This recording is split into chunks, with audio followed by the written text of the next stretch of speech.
Cold open, the iconic June 1967 photo when those stand-up pro athletes, Bill Russell, Lew Alcindor, Jim Brown, came together in the Cleveland Summit to go to bat for Muhammad Ali when he said, "No, I'm not going to Vietnam. I'm not going to fight in that war."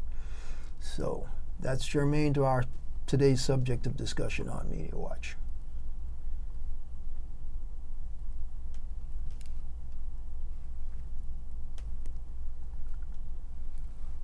And yes, folks, welcome to another edition of Media Watch. I'm your co-host, Eric Tait. I'm Bob Anthony. And I'm Raymond Peterson. And we're going to be talking about a number of interesting things, but primarily the continued shootings of people, primarily people of color, but people by uniformed policemen in the United States of America. And that's, of course, tied to the photo because Colin Kaepernick has made his vocal protest about these killings known throughout the last year of his career in the NFL, and as a result, he seems to be paying a price. It's, it's like you said, the subject is still germane. What's happening in terms of people pushing back is germane, and a lot of young people don't know about this story. So I'm kind of glad that you led off the broadcast with this. That's true. A lot of young people don't. But more importantly, as you point out, this is quite a fantastic picture here. If you go back to the time, you realize these are some major athletes of our time at the time. And today, there's not the same reaction. No, people are not coming out to support him. As You don't have done in the past. You don't have the kind of backbone. Why is that? Is it because they're making too much money? They're afraid that they'll lose their standing. They'll be traded. Their contract won't be picked up by another team. Is that really what it is? Why don't we go back and actually set the stage for people who may have been sitting on the rock for a while? Sure. Because Colin Kaepernick is a Super Bowl veteran quarterback who had one of the best comebacks in the Super Bowl any quarterback has ever had. It actually occurred in a losing cause because he ran out of time. Right. but he got the team there. He brought the team from kind of 26-4 or something to that effect back to like within 4 points, and I believe they just ran out of time. But he had the poise, he had the strength of arm, he had the generalship to run his team, and so by all accounts, and we can get into it by quoting some other sports people about his ability and lack of ability in today's NFL. But he decided that just as Ali said, this is not my fight. My religion says I don't have to do this. I am not going to do this at the height of his career. That photo that we showed at the top was professional athletes saying, this man has every right to stand up for his principles the way he needed to. And so Bill Russell, crack center for, at the time, Boston Celtics. Jim Brown, who had been the greatest running back in the NFL, may still be considered one of the greatest running backs in the NFL.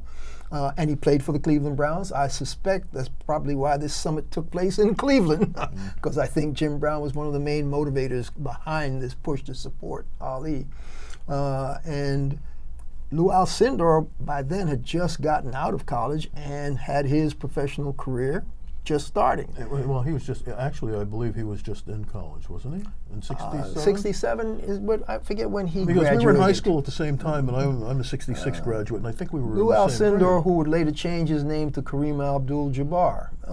And so I'm trying to see if this story tells us whether he was still in college. But in either case, whether he was just getting out of high school or in college, he was at the beginning of his career. But he was in no position financially to, he was in no position to be in that photo financially because he was at the cusp of being, some NBA team would have wanted him. He was going to be drafted by everybody. Right. There's no doubt about that, if he hadn't already been drafted. But he was undercutting himself. He could have undercut himself dramatically. Obviously, today we all know him as the greatest scorer in NBA history. But at that point in his career, he had a lot to lose, but he was there.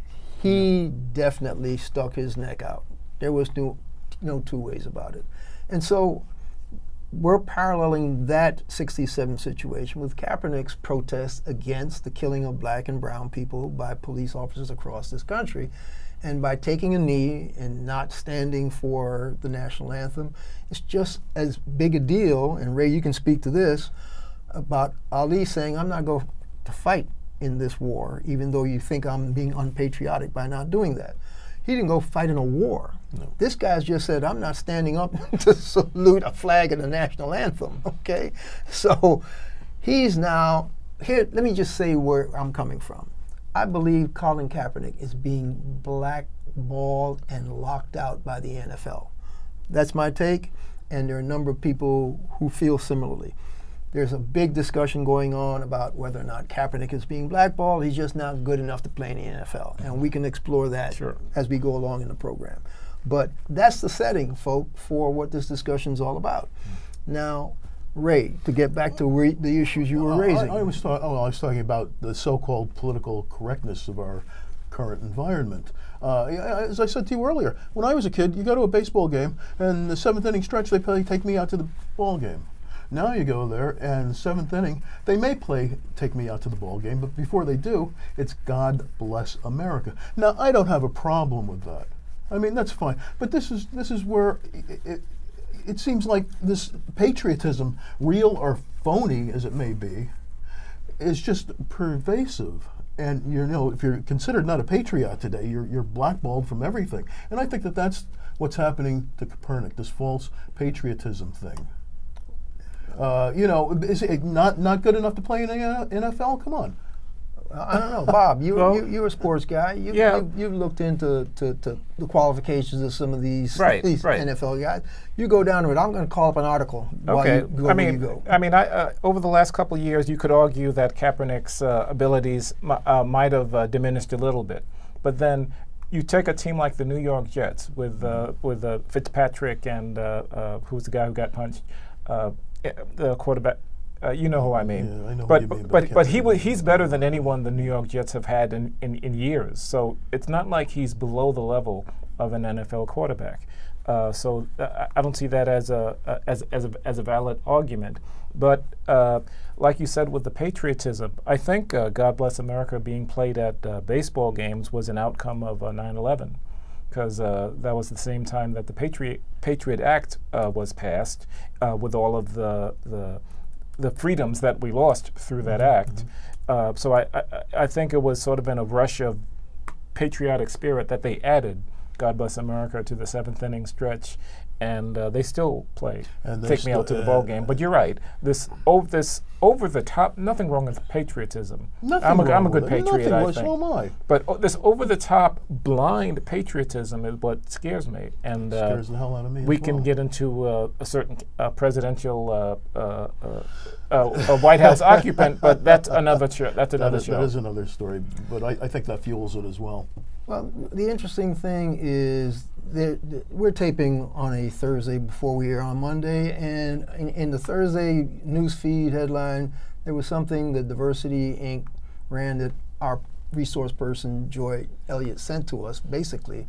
Diversity Inc. was doing a roundup of different stories dealing with racism, lack of job opportunity, whatever, and under that lack of job opportunity, I'm reading, they had an article about Michael Vick giving Colin Kaepernick advice about how to become more acceptable to the NFL. So I want to get to see if I can call up that article to not only hear Michael Vick's take, but if memory serves me correctly, these guys, there were some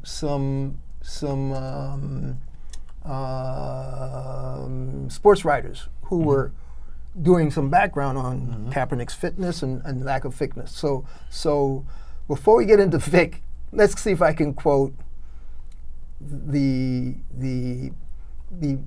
sports experts in the article. Back in March, ESPN's statistical analysis website 538. You guys are familiar with 538. Yes, they do really they good run down serious analytical work. Yes. stuff, right?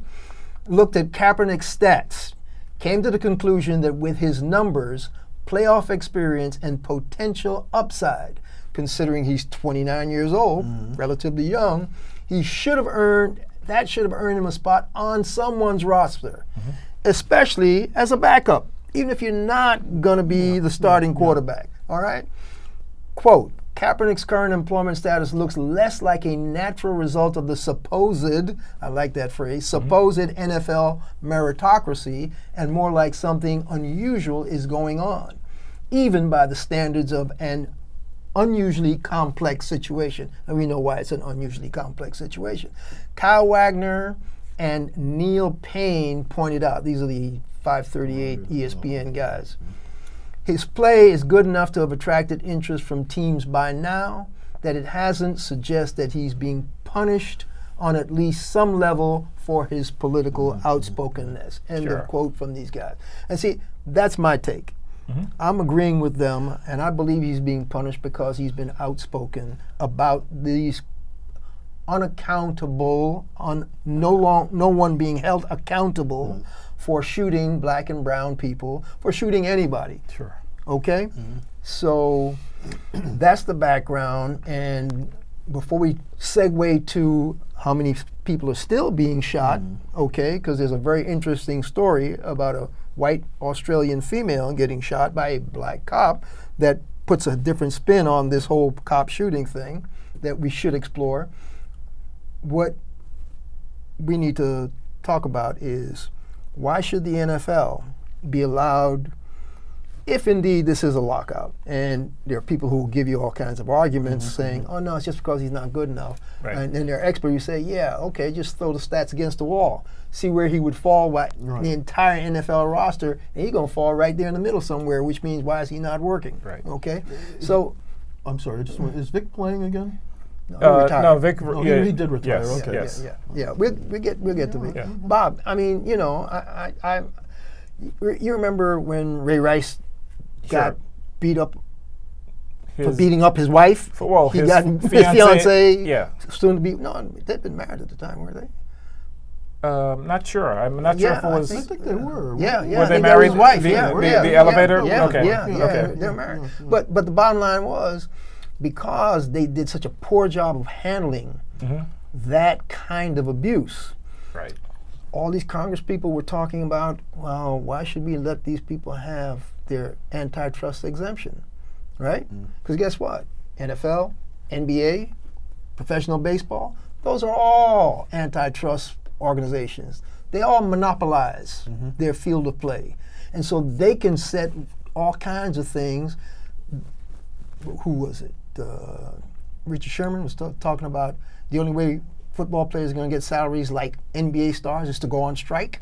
Right. Good luck. Good luck, Richard Sherman. Right. Okay, but to speak to the playing field that's not level, because these people control those sports, why should they be allowed to keep their antitrust exemption?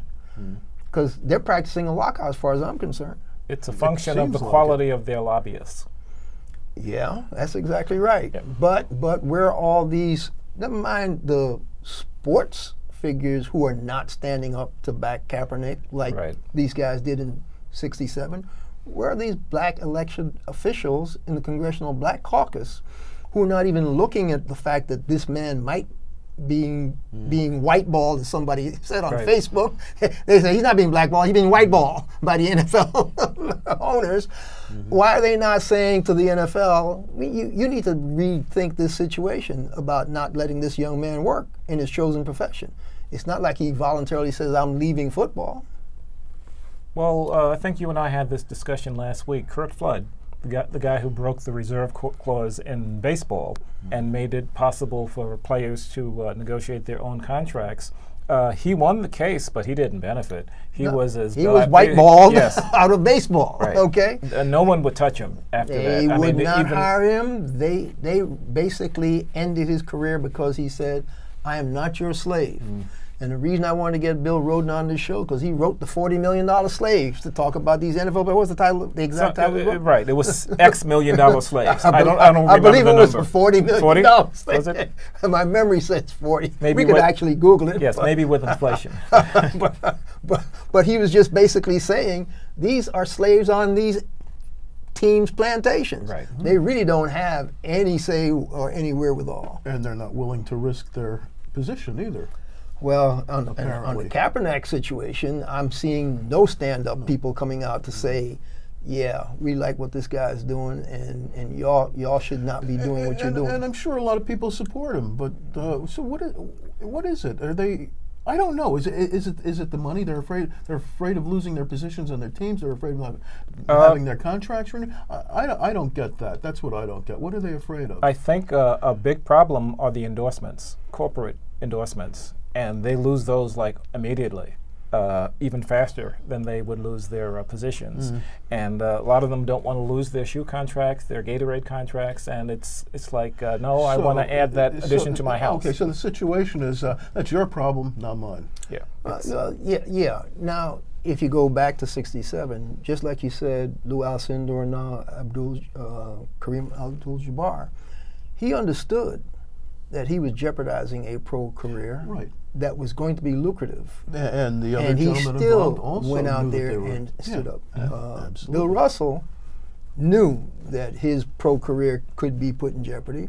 And there are a bunch of not as famous athletes in that photo. I'd have to go back to the cut line and read you all of them. Some of them were good enough to start for these NFL teams, but they basically took a stand and said, you know what, this guy is standing up for his principle, he's standing on his integrity, and we think that that's worth supporting.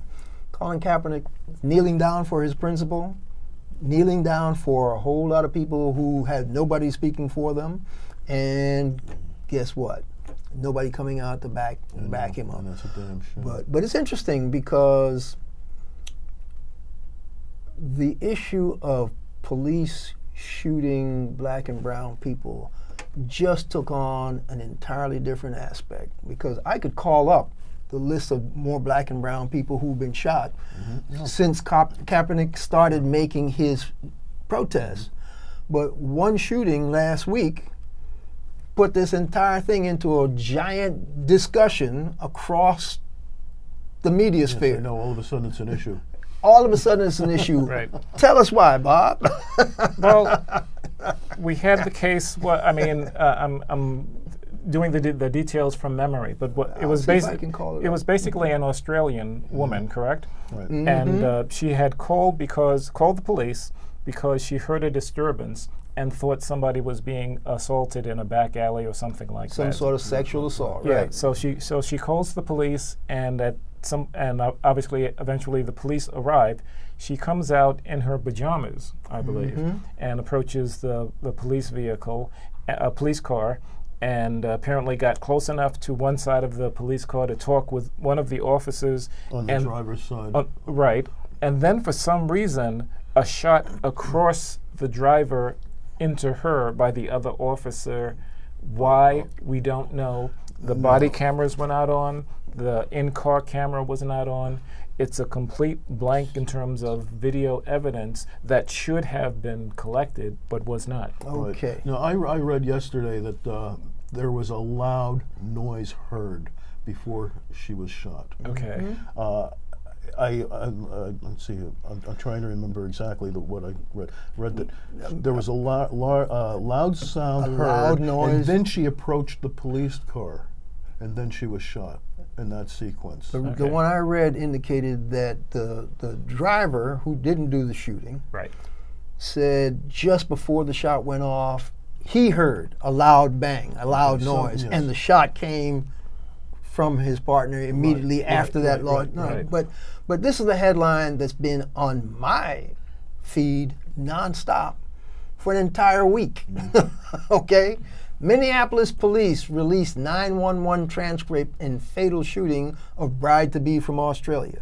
So this headline about the bride-to-be from Australia has run nonstop on my news feed every day, okay? As opposed to suspect or perpetrator. Right, right, right. And I have to That's tell a very you, good point. and I have to tell you, and we're chuckling over this fact, but all these other shootings, they may last for 2 days, and then they disappear off the radar screen. Those are going to be on for a while. And if it's not held on the Facebook feeds of most black people, then it's going to disappear off the mainstream media. But this Australian young lady, I mean, I've never seen so much coverage about a police shooting. I mean, the very next day, I knew the name of that cop, who was Muhammad Noor. Bingo. I had to read between the lines. Oh, that's the guy who actually fired the shot. Yeah. Oh, we got that name real fast. Right. Okay. Right. I was equally astonished. Okay. I got to tell you. It's So, right so there the immediately. point that we're making amongst each other, Right. that I'm hoping our viewers out there are getting,